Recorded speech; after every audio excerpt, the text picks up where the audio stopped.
Hello.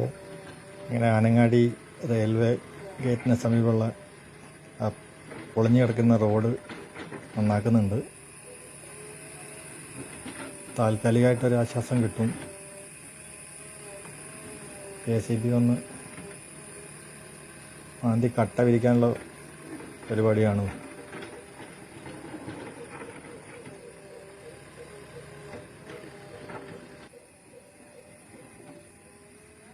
വെള്ളം പോകാനുള്ള വഴിയൊക്കെ ക്ലിയർ ആക്കുന്നുണ്ട്. വെള്ളം കെട്ടിക്കിടക്കുന്നതാണ് അവിടെ പ്രശ്നം ഉണ്ടായിരുന്നത്.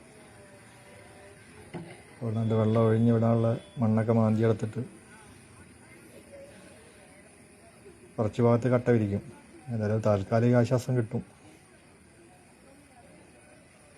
ശരിക്ക് കോൺക്രീറ്റാണ് ചെയ്യേണ്ടത്. ഇവിടെ കട്ട വിരിക്കുന്നത് എത്രത്തോളം കാലം നിലനിൽക്കുമെന്ന് അറിയില്ല. അതിന് കൊണ്ടിട്ട കട്ടകളാണിത്. ഇത്രയും കട്ടകളുള്ളൂ തോന്നുന്നു. കുറച്ചേ കാണുന്നുള്ളൂ രണ്ട് ഭാഗത്തേ കൂടി. എന്തായാലും തൽക്കാലത്തേക്കൊരാശ്വാസം എന്ന് പറയാം. ഇതൊരു ശാശ്വതമായ പരിഹാരമല്ല എന്നാണ് തോന്നുന്നത് വർക്ക് കണ്ടിട്ട്.